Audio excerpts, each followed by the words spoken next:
આપી છપાયેલી છે। દરેક વ્યક્તિએ આભાર વિધિ થાય ત્યાં સુધી ઊભા થવાનું નથી। માતાઓને વિનંતી છે કે ઊભા નહીં થતા આદરણીય સ્વરૂપજી ઠાકોર સાહેબ।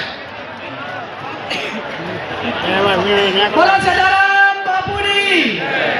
આજે સમાજ આવડો મોટો ભેગો થયો હોય, આજે અમદાવાદ અને આખા ઉત્તર ગુજરાતમાંથી આગેવાનો એ આપણા માટે ટાઈમ કાઢીને આ સ્ટેજ ઉપર બેઠા હોય અને આપણે જગ્યા ઉપરથી ઊભા થઈને એની અવ્યવસ્થા કરીએ તો વિવેક ના ગણાય। જો તમે મને બહેન કરતા હોય, દીકરી કરતા હોય અને આ સમાજના બંધારણ માટે, ભાવિ પેઢી માટે આવ્યા હોય તો આ બાજુ ઊભા એ તમામને મારી બે હાથ જોડીને વિનંતી કે સ્થળ ઉપર બેસી જાય અને જ્યાં સુધી સંકલ્પ ના લેવાય ત્યાં સુધી મંડપમાંથી કોઈ ઊભા થવાનું નથી। આદરણીય ગુજરાત સરકારના મંત્રી સ્વરૂપજી ઠાકોર સાહેબ। બોલો સદારામ બાપાની। ભગતજી મહારાજ કી।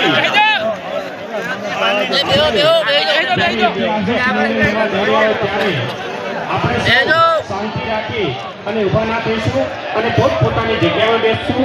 આજ તો